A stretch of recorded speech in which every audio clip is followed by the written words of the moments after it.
प्रिय दर्शकों, एक दिन की बात है जब आकाश स्वच्छ था और हिमालय शांति से निस्तब्ध खड़ा था।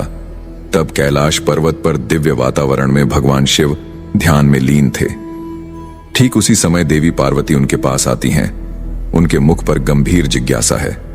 वे श्रद्धा से भगवान शिव के चरणों में बैठती हैं और मृदुवाणी में कहती हैं, हे नाथ, आप ही आदि हैं, आप ही अंत, आप ही काल हैं, आप ही कल्याण।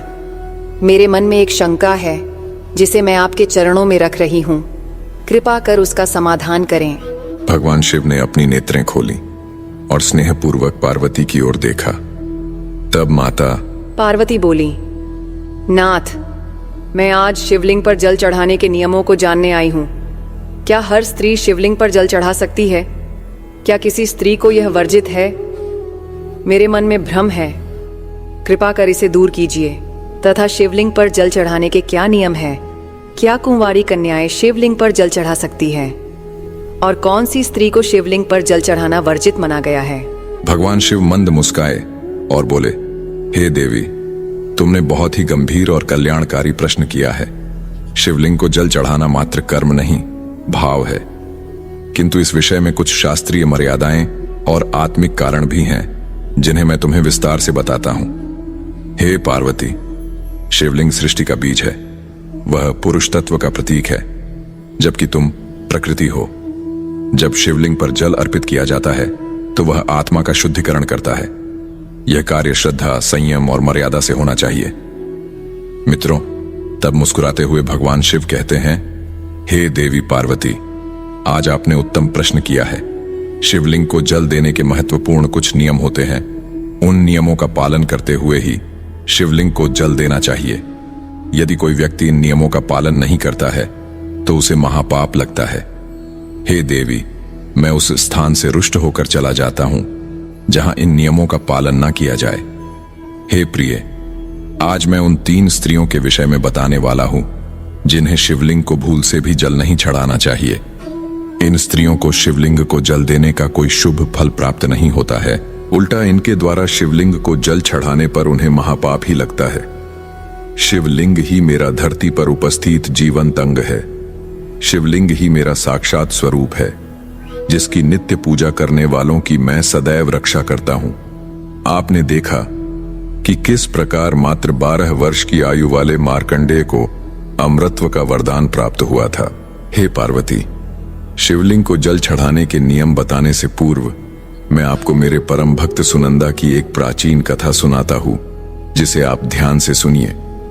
जो भी स्त्री इस प्राचीन कथा का श्रवण करती है उसे शिवलिंग को 100 वर्षों तक जल अर्पण करने का पुण्य प्राप्त होता है। इस कथा को जो भी पूरा ध्यान से सुनता है और इसका प्रचार करता है, उसके दुखों का नाश होता है और उसकी दरिद्रता और समूल गरीबी दूर होती है और सदा के लिए वह इस संसार की मोह माया से विरक्त हो जाता है। जो भी स्त्री इस कथा को ध्यान से सुनती है और इसका प्रचार करती है, उसे 100 वर्षों तक शिवलिंग पर जल चढ़ाने का पुण्य प्राप्त होता है। उसके पाप क्षमा हो जाते हैं और वह मेरे समीप जन्म मरण के बंधन से मुक्त हो जाती है। तब माता पार्वती कहती हैं, हे स्वामी, आपके मुख से इस कथा का श्रवण करना बड़े सौभाग्य की बात है। कृपया आप मुझसे वह कथा कहिए। मैं इसे ध्यान से पूरा अवश्य सुनूंगी और इसका प्रचार और प्रसार अवश्य करूंगी। तब भगवान शिव देवी पार्वती को वह कथा सुनाने लगते हैं। मित्रों, इस कथा को आप ध्यान से पूरा अवश्य सुनिए, क्योंकि आधा अधूरा ज्ञान मनुष्य बुद्धि के लिए घातक हो सकता है। तो चलिए आपको सुनाते हैं वह कथा। मित्रों, भगवान शिव कहते हैं, हे देवी पार्वती, पूर्व काल की बात है। उज्जैन नगरी में अनिरुद्ध नाम का एक ब्राह्मण निवास करता था। अनिरुद्ध बहुत ही बुद्धिमान, रूपवान, गुणवान और सभी शास्त्रों में पारंगत था। उसने वेदों का भी अध्ययन किया था। वहीं उसी के नगर के पास अन्य एक नगर था। उस नगर में सुदेव नाम का एक बड्डा ही विद्वान ब्राह्मण था। उसकी एक पुत्री थी जिसका नाम सुनंदा था। वह भगवान शिव की बड़ी सेवा भाव से भक्ति करती थी। नित्य शिवलिंग को जल देना और उचित नियमों के पूजा आराधना करने के बाद ही उसके दिनचर्या की शुरुआत होती थी। सुनंदा ने मनचाहे वर को प्राप्त करने हेतु 16 सावन सोमवार के व्रत भी किए थे और वह सोमवार के दिन महाकाल के मंदिर जाकर अपने इष्ट देव की पूजा आराधना करती थी। उसके पिता सुदेव ने बड़े ही लाड़ प्यार से अपनी पुत्री का लालन पालन किया था। उसकी पुत्री सुनंदा अत्यंत रूपवाप और गुणवान थी, मानो स्वर्ग अप्सरा ने ही धरती पे जन्म लिया हो। अब समय के अनुसार जब सुनंदा विवाह के योग्य हुई तो सुदेव को अपनी पुत्री के विवाह की चिंता सताने लगी। इसीलिए उसने अपनी पत्नी से कहा, हे प्रिय, हमारी पुत्री अब जवान हो चुकी है, इसीलिए अब इसका विवाह हमें कर देना चाहिए, क्योंकि कुंवारी कन्या को अधिक समय तक घर में रखना पाप माना जाता है और इससे समाज में भी सम्मान में कमी पड़ती है। तब उसकी पत्नी कहती है, हे स्वामी, आपने सही कहा है, मैं भी इसी विषय को लेकर अब आपसे बात करना चाहती थी।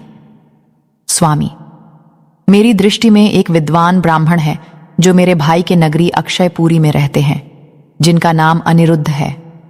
मैं तो कहती हूं हमारी पुत्री का विवाह उन्हीं श्रेष्ठ ब्राह्मण के साथ करा दिया जाए। उनके साथ विवाह करके हमारी पुत्री सुखी जीवन व्यतीत करेगी। आज के समय में उनके जैसा योग्य वर हमें नहीं मिल सकता है। तब सुदेव कहता है, हे प्रिय, तुम ठीक कहती हो, मैंने भी अनिरुद्ध जी के विषय में बहुत सुना है। हम हमारी पुत्री का विवाह उन्हीं के साथ करेंगे। मैं कल ही उनके पास अपनी पुत्री के विवाह का प्रस्ताव लेकर जाता हूं।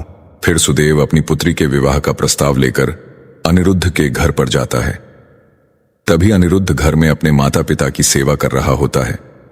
अपने वृद्धा माता पिता को अपने हाथों से भोजन खिला रहा था, उनके लिए बैठने के आसन कर रहा था।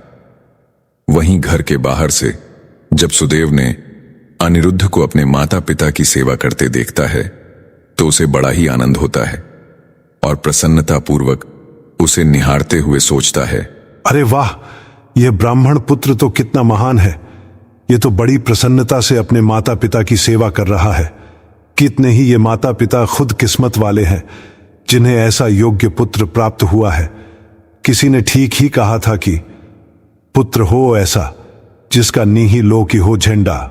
जब अनिरुद्ध ने सुदेव जी अपने द्वार पर खड़ा देखता है तो उनका स्वागत करता है और कहता है, हे विप्रवर, पधारिए, आपका स्वागत है। कहिए मैं आपकी किस प्रकार से सहायता कर सकता हूं? आइए, आपका विनम्र स्वागत है। तब अनिरुद्ध का अतिथि सत्कार देखकर सुदेव बहुत प्रसन्न हो जाता है। वह देखता है कि अनिरुद्ध का घर अत्यंत पवित्र और शुद्ध होता है। उसके घर में पूरे विधि विधान के साथ शिवलिंग को स्थापित किया हुआ है और वह उसकी नित्य पूजा करता है। इसी कारण से सुदेव को विश्वास हो जाता है कि अनिरुद्ध ही उसकी पुत्री के लिए सर्वोत्तम वर है। तभी सुदेव अनिरुद्ध से कहता है, हे विप्रवर, आज मैं आपके पास मेरी पुत्री के साथ आपके विवाह का प्रस्ताव लेकर आया हूं।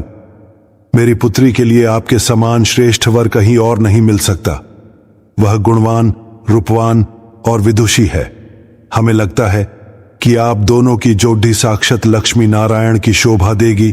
तब अनिरुद्ध के माता पिता भी यह बात सुनकर प्रसन्न हो जाते हैं और अनिरुद्ध को विवाह के लिए मना लेते हैं। फिर अनिरुद्ध भी विवाह के लिए तैयार हो जाता है। मित्रों, समय के अनुसार विवाह का मुहूर्त तय किया जाता है और एक पवित्र स्थान पर अनिरुद्ध और सुनंदा का विवाह संपन्न किया जाता है। अब सुनंदा के सुंदर और मनमोहक रूप को देखकर अनिरुद्ध भी बहुत प्रसन्न होता है। सुनंदा अत्यंत सुंदर, गुणवान और चरित्रवान स्त्री थी। विवाह के बाद जब सुनंदा अनिरुद्ध के घर पर जाती है तो वह भी अपने पति और सास ससुर की बड़ी सेवा करती है। अपनी मधुर वाणी और कार्यों से वह सभी के मन को जीत लेती है।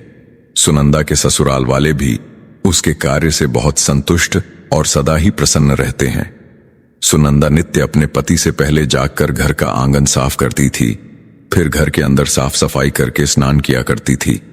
स्नान करके वह पूजा घर में जाकर पूजा किया करती थी और नित्य रूप से शिवलिंग को जल देती थी तथा बेलपत्र अर्पण करती थी। तुलसी माता की पूजा करती थी, प्रतिदिन तुलसी में जल चढ़ाती थी। दिन भर वह अपने अन्य कामों कर सभी परिवारजनों को प्रसन्न करती थी। फिर रात को वह पति के चरण दबाकर उसके सो जाने के बाद ही सो जाया करती थी। मित्रों, सुनंदा के अंदर एक पतिव्रता नारी के सभी लक्षण थे और वह अपने पति को ही परमेश्वर मानकर उनकी सेवा निस्वार्थ भाव से करती थी। सुनंदा ने कभी अपने पति के अलावा अन्य पुरुष के विषय में विचार नहीं किया। वह सत्य धर्म का पालन करने वाली और धर्म कार्य करने वाली पवित्र स्त्री थी। उसने कभी कोई अशुभ कार्य नहीं किया। सुनंदा के ऐसे सात्विक और सरल स्वभाव को देखकर मां लक्ष्मी भी उस पर मेहरबान थी। मां लक्ष्मी स्वयं चलकर उसके घर में आकर निवास करने लगी, जिससे सुनंदा के जीवन में सुख समृद्धि और भी अधिक बढ़ गई। धन ऐश्वर्य की दिन भी दिन बढ़ोतरी हो रही थी। मित्रों, भगवान शिव कहते हैं, हे देवी पार्वती, धन की देवी लक्ष्मी उन्हीं स्त्रियों पर अपनी कृपा दृष्टि बनाए रखती है जो पतिव्रता होती है और जो सत्य धर्म का पालन करती है। सुनंदा के अंदर वे सभी लक्षण थे जो एक श्रेष्ठ पतिव्रता नारी के अंदर होने चाहिए। लेकिन आगे मैं तुम्हें बताऊंगा कि सुनंदा की एक भूल के कारण उसका पूरा परिवार दुखों के बादलों में डूब गया और उसके जीवन में केवल क्लेश, अशांति और दुख ही आने लगे। उसकी उस एक भूल ने उसकी जिंदगी को ऐसे मोद्ध पर लाकर रखा जहां वह आत्महत्या का महापाप करने लिए भी मजबूर हुई थी। हे पार्वती, फिर एक दिन की बात है जिसके अगले सुबह श्रावण मास आरंभ होने वाला था और संजोग से उस दिन आषाढ़ अमावस्या भी थी। तभी सुनंदा ने दोपहर के भोजन में कोशिम्बीर बनाई थी, जिसमें कि कई अधिक मात्रा में प्याज, लहसुन, गोभी और अन्य सब्जियों को दही के साथ मिलाकर बनाया था और स्वाद को बढ़ाने हेतु सेंधे नमक और हींग का भी उपयोग उसने किया था। तब सुनंदा और उसका परिवार संध्या पूर्व भोजन कर रात्रि में सो गए। किंतु सुनंदा ने जो कोशिम्बीर बनाई थी वह काफी स्वादिष्ट बनाई और सभी के भोजन पश्चात उसमें से थोड़ी बच भी गई थी। जब अगली सुबह अनिरुद्ध और सुनंदा जल्दी सुबह उठे तो उन्हें रात की बनाई हुई कोशिम्बीर बहुत पसंद आई थी और उन दोनों ने उसे खा लिया। मित्रों, कहते हैं कि प्याज के अधिक सेवन करने से मनुष्य की कामुकता बढ़ जाती है और हींग के खाने में मिलाने उस व्यक्ति को कामुकता में और अधिक बढ़ाने में मदद करता है। अब उन दोनों के साथ यही हुआ। सुनंदा का पति अनिरुद्ध अत्यंत कामातुर होकर सुबह स्नान करने के पश्चात सुनंदा के पास आया और उसने सुनंदा के साथ शारीरिक संबंध स्थापित किया और सुनंदा भी अपने पति के कामुकता को रुक नहीं पाया, जिससे सुनंदा का शरीर अपवित्र हो गया।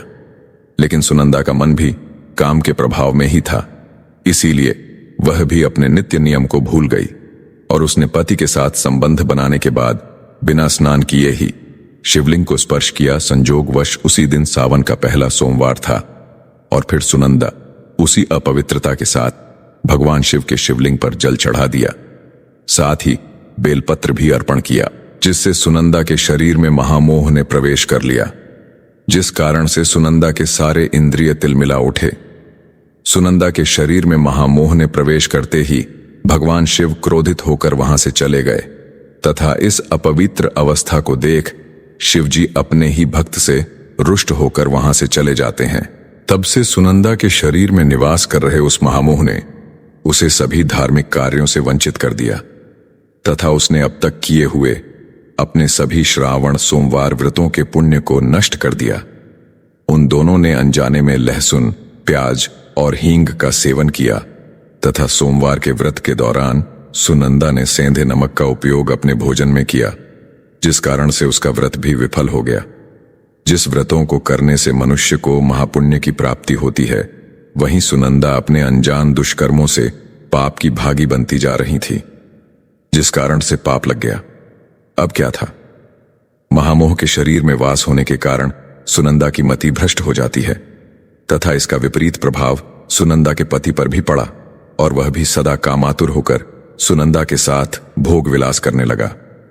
उसका मन सदैव ही काम वासना में लगा रहता था। वे दोनों ही अब कामुकता में अपने बुद्धि को भ्रष्ट कर लेते हैं।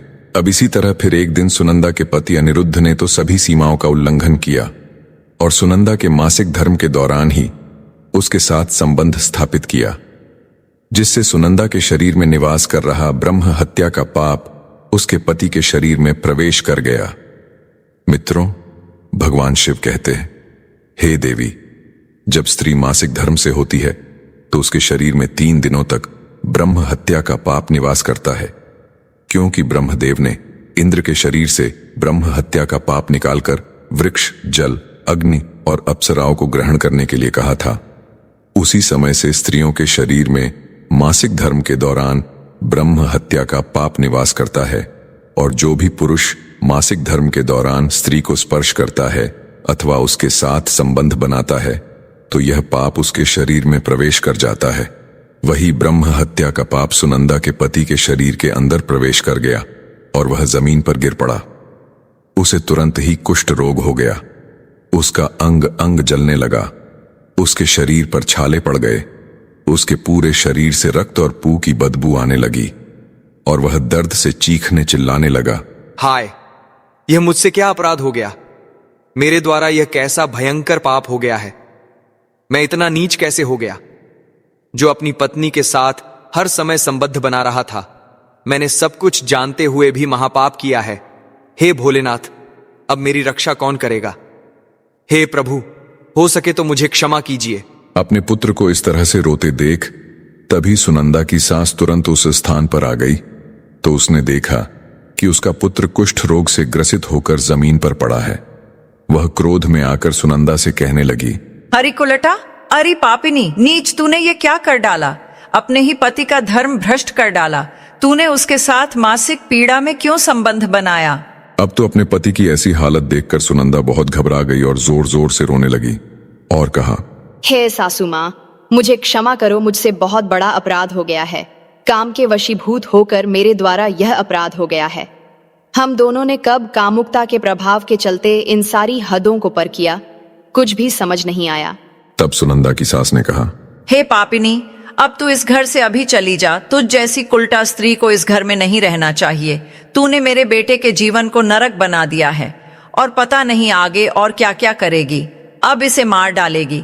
इसे इतना दुख देने के बाद भी तू अपनी जगह से दूर नहीं गई। चल हट, दूर हो जा मेरी नजरों से, अन्यथा मैं तुझे आज मार डालूंगी। तब रोती बिलखती हुई सुनंदा कहती है, हे सासू माँ, मैं कहाँ जाऊं? मेरे पति के अलावा मेरा कोई नहीं है। मैं उन्हें छोड़कर जीवित नहीं रह सकती। तब सुनंदा की सास गुस्से से कहती है, अरे मैं जानती, तू कहीं भी जाकर मर जा, लेकिन अब तू इस घर में निवास नहीं कर सकती। तेरी जैसी कुल्लटा सटवी अब मेरे घर में नहीं रह सकती है। अब तू मेरे बेटे को जिंदा ही निगल जाएगी क्या? चल उठ और अपने काली मनहूस शक्ल हो दूर कर मेरे नजरों से। अब इतना कहकर सुनंदा की सास ने उसे धक्के मारकर घर से निकाल दिया। फिर सुनंदा दुखी होकर घर से निकल गई। उसे अपनी भूल पर बड़ा पछतावा होने लगा। उसे कुछ भी समझ में नहीं आ रहा था कि वह क्या करे। तब सुनंदा चलते चलते एक वन में जाती है। उसी वन में एक शिव मठ होता है। तब वह उस मठ पर सहायता मांगने के लिए जाती है तो वहां पर कोई नहीं होता है। सुनंदा उसी मठ पर जाकर बैठ जाती है और अपने दोष के विषय में सोचते हुए दुखी होने लगती है और सोचने लगती है, हाय, मैंने अपने पति को दुख देकर बहुत बड़ा पाप किया है।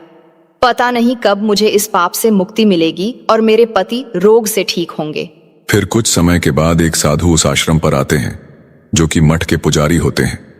जब वे साधु एक स्त्री को अपने मठ पर दुखी बैठा हुआ देखते हैं तो आश्चर्यचकित हो जाते हैं और पास जाकर उस स्त्री से पूछने लगते हैं, हे कल्याणी, तुम कौन हो और किस कारण से इस स्थान पर अकेले बैठी हो? तुम्हारे दुख का क्या कारण है? कोई गुप्त बात ना हो तो अवश्य बताओ, शायद मैं तुम्हारी कोई मदद कर सकूं। सुनंदा कहती है, हे मुनिवर, मेरा नाम सुनंदा है। मेरे द्वारा घोर पाप हो गया था। उसी कारण से मैं अपने परिवार से बिछड़कर इस स्थान पर आई हूँ। तब साधु कहते हैं, हे देवी, यह क्या कह रही हो तुम? तुमने कौन सा पाप किया है? मुझे विस्तार से बताओ। मैं तुम्हारी कोई सहायता कर सकूं तो प्रयत्न अवश्य करूंगा। सुनंदा कहती है, हे मुनिवर, मेरे द्वारा घोर पाप हो गया है। मासिक धर्म के दौरान मैंने पति के साथ संबंध बनाया था। इसी कारण से मेरे पति कुष्ठ रोग से ग्रस्त हो गए और दुख भोग रहे हैं। फिर साधु कहते हैं, बेटी, तुम चिंता मत करो। तुम्हारे द्वारा जो पाप हुआ है उसका प्रायश्चित करो, तुम्हें पाप से मुक्ति मिल जाएगी। तुम इस मठ में रहकर भगवान शिव शंकर की पूजा करो, शिवलिंग को नित्य जल दो और बेलपत्र अर्पण करो। यही तो पूरे संसार के पिता है। जो भी इनके शरण में आता है उसका उद्धार निश्चित ही होता है और तुम्हारा पति भी जल्दी ही ठीक हो जाएगा। फिर वह सुनंदा वहीं पर उसी शिव मठ में रहकर भगवान शिव और शिवलिंग की नित्य पूजा करने लगती है। रोज स्नान करके वह ब्रह्मचर्य का पालन करते हुए शिवलिंग को जल चढ़ाती है और शिवलिंग पर बेलवपत्र अर्पण करती है तथा भगवान शिव को मिष्ठान्न भोग लगाती है तथा उस मठ में मौजूद सभी गायों को चारा डालती है, उनकी सेवा करती है। दिन भर वही मठ के मंदिर में भगवान शिव की मूर्ति के आगे बैठकर भगवान शिव जी की भक्ति करने लगती है, उनकी स्तुति करती है और फिर से अपने पति के मंगल होने के लिए 16 सोमवार का व्रत भी करती है। इस प्रकार से 1 वर्ष बीत जाता है, किंतु वहीं दूसरी ओर भगवान शिव भी उसकी परीक्षा ले रहे होते हैं। अब अगला श्रावण मास प्रारंभ होता है। तब साधु महाराज कहते हैं, हे पुत्री, तुम इस श्रावण मास में निरंकार सभी सोमवारों का व्रत करो, शिव जी का ही सदैव ध्यान करो और याद रहे कि कोई भूल ना हो। अब मैं तुम्हें सावन सोमवार व्रत के विषय में विस्तार से बताता हूं, तुम इसे ध्यान से सुनो। किसी भी स्त्री या पुरुष को सावन माह में किसी भी प्रकार के तामसिक पदार्थों का सेवन नहीं करना चाहिए। परहेज की हुई किसी भी वस्तु का सेवन नहीं करना चाहिए। हे पुत्री, शिवलिंग पर भूल से भी केतकी पुष्प, तुलसी पत्र को अर्पण नहीं करना चाहिए और ना ही शिव जी की पूजा में शंख का उपयोग करना चाहिए। शिवलिंग पर कभी भी हल्दी, कुमकुम और सिंदूर अर्पण नहीं करना चाहिए। अब तुम सच्चे मन से भोलेनाथ की पूजा आराधना करो, वे अवश्य तुम्हारी सभी इच्छाओं को पूर्ण करेंगे। इन सभी नियमों को ध्यान में रखना और विधिवत पूजा आराधना करती रहो। मित्रों, अब सुनंदा इसी प्रकार से सोमवार के व्रतों का पालन करती है, किंतु उसे कोई भी साक्षात्कार या अनुभव नहीं आ रहा था, जिससे हताश होकर वह एक दिन मन में आत्महत्या करने का विचार करती है, क्योंकि उसके जीवन में किसी भी प्रकार का सुधार उसे नजर नहीं आ रहा था। तब वह शिव मठ के पास वाली नदी के किनारे जाती है और भगवान शिव का स्मरण करते हुए कहती है, हे भगवान शिव, मुझ पर कृपा करें और मुझे आपके शरण में ले लीजिए। अब मैं अपने देह को त्याग कर आपके कैलाश में आ रही हूँ।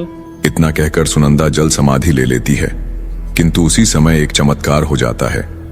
जिस प्रकार से सुनंदा जल में प्रवेश करती है, ठीक उसी प्रकार से वह वापस जल से बाहर आती है। जब वह अपनी आंखें खोलती है तो उसके सामने स्वयं भगवान शिव प्रकट हो जाते हैं। मित्रों, भगवान शिव सुनंदा की दृढ़ निष्ठा और भक्ति से अत्यंत प्रसन्न हो जाते हैं और सुनंदा को साक्षात दर्शन देते हैं। भगवान शिव को साक्षात अपने सामने खड़ा देखकर सुनंदा उन्हें बारंबार प्रणाम करने लगती है, उनकी स्तुति करने लगती है। तब भगवान शिव सुनंदा से कहते हैं, हे पुत्री, तुमने बड़ी ही श्रद्धा से और भक्तिभाव से मेरी आराधना की है, इसीलिए अब मैं तुम पर प्रसन्न हो। कहो तुम्हारी क्या कामना है। तब सुनंदा कहती है, हे प्रभु, कृपया मुझे बताइए, मेरे किस दोष के कारण मेरे अंदर काम का वास हो गया, जिस कारण से मेरे द्वारा घोर पाप हुआ और मेरे पति को कुष्ठ रोग हो गया। भगवान शिव कहते हैं, हे पुत्री, अब तुम ध्यान से सुनो। तुम्हारे द्वारा अनजाने में ही एक पाप हुआ था, जिस कारण से तुम्हारे अंदर महामोह ने प्रवेश कर लिया था। एक दिन सावन माह में तामसिक पदार्थ का सेवन करके तुमने अपने पति के साथ संबंध बनाने के बाद बिना स्नान किए ही शिवलिंग स्पर्श करते हुए जल दिया था। पति पत्नी जब रतिक्रिया करते हैं तो उनका शरीर अपवित्र हो जाता है और ऐसी अवस्था में शिवलिंग को कभी स्पर्श नहीं करना चाहिए। शिवलिंग मेरा ही पूर्ण अंश अवतार है। तुमने अपवित्र अवस्था में ही शिवलिंग को जल अर्पण किया था, जिस कारण से मैंने तुम्हारे घर का त्याग किया और फिर महामोह ने तुम्हारे अंदर प्रवेश कर लिया। उसी महामोह के कारण तुम्हारे और तुम्हारे पति के अंदर काम का प्रभाव अधिक बढ़ गया और मासिक धर्म के दौरान स्त्री के साथ संसर्ग होने के कारण तुम्हारे पति को कुष्ठ रोग हो गया था। सुनंदा कहती है, हे प्रभु, अनजाने में मुझसे यह बड़ा पाप हो गया था। अब इस पाप का क्या प्रायश्चित है। भगवान शिव कहते हैं, हे सुनंदा, इस पाप का प्रायश्चित तुमने 1 वर्ष तक ब्रह्मचर्य व्रत का पालन करके कर लिया है और 16 सोमवार का निरंकार व्रत भी किया, इसीलिए अब तुम पापों से मुक्त हो। अब सुनंदा कहती है, हे प्रभु, कृपया मुझे बताइए, किस अवस्था में शिवलिंग को जल नहीं चढ़ाना चाहिए और शिवलिंग पर जल चढ़ाने के क्या नियम है। तब भगवान शिव कहते हैं, हे पुत्री, अब मैं तुम्हें शिवलिंग को जल देने के नियम बताता हूँ, तुम इसे ध्यान से सुनो। हे पुत्री, शिवलिंग अत्यंत पवित्र होता है, यह मुझे सबसे अधिक प्रिय है। इसीलिए इसकी सात्विकता पवित्रता बनी रहनी चाहिए। शिवलिंग को कभी अपवित्र अवस्था में स्पर्श नहीं करना चाहिए। जो स्त्री मासिक धर्म से हो उसे कभी स्पर्श नहीं करना चाहिए। मासिक धर्म के दौरान स्त्री के शरीर में ब्रह्म हत्या का पाप होता है। ऐसे में स्त्री को शिवलिंग को जल नहीं चढ़ाना चाहिए। किसी भी स्त्री और पुरुष को संबंध बनाने के बाद शिवलिंग को स्पर्श नहीं करना चाहिए और ना ही इसे जल चढ़ाना चाहिए। संबंध बनाने पर स्त्री और पुरुष का शरीर अपवित्र हो जाता है। ऐसी अवस्था में शिवलिंग को स्पर्श करने पर दोष लगता है, यह महापाप होता है। हे पुत्री, जो स्त्री अपने पति का त्याग करके चली गई हो, जो विवाह के पश्चात अपने पति को छोड़कर अन्य पुरुष के साथ निवास कर रही हो, ऐसी स्त्री को भी शिवलिंग को जल नहीं चढ़ाना चाहिए। शिवलिंग की पूजा करने का अधिकार केवल पतिव्रता या कुंवारी स्त्रियों को ही है। जो स्त्री असती, वैश्यावृत्ति की या अनेक पुरुषों के साथ संबंध बनाती है, उसे शिवलिंग को जल नहीं चढ़ाना चाहिए। हे सुनंदा, अब मैंने तुम्हें शिवलिंग को जल देने के संबंध में महत्वपूर्ण नियम बताए हैं, तुम इसे ध्यान में रखो। सब सुनंदा कहती है, हे प्रभु, मेरे पति कुष्ठ रोग से पीड़ित है, कृपा करके मेरे पति को रोग से मुक्त कीजिए। तब शिव जी कहते हैं, हे सुनंदा, तुमने इस शिवलिंग की 1 वर्ष तक पूजा की है और नित्य बेल्व पत्र अर्पण किए हैं। वृक्षों में बेलपत्र मुझे सबसे प्रिय है शिवलिंग, पर तुमने जो बेलपत्र अर्पण किए थे, तुम इसके पत्ते ले जाकर अपने पति को गुप्त रूप से खिला दो, वह रोग और पापों से मुक्त हो जाएगा। इतना कहकर भगवान शिव अंतर्ध्यान हो जाते हैं। यह सुनकर सुनंदा बहुत प्रसन्न हो जाती है और भगवान शिव को बारंबार प्रणाम करके धन्यवाद देती है। फिर सुनंदा उस शिवलिंग पर अर्पित बेलपत्र के कुछ पत्ते उठाकर घर पर जाती है और अपने कोढ़ी पति को खिला देती है। शिवलिंग के पत्ते खाते ही उसका पति एकदम से स्वस्थ हो जाता है और सुनंदा को गले से लगा लेता है। सुनंदा की सास भी जब यह चमत्कार देखती है तो वह बड़ी प्रसन्न हो जाती है और फिर वे सभी प्रसन्नता से रहने लगते हैं।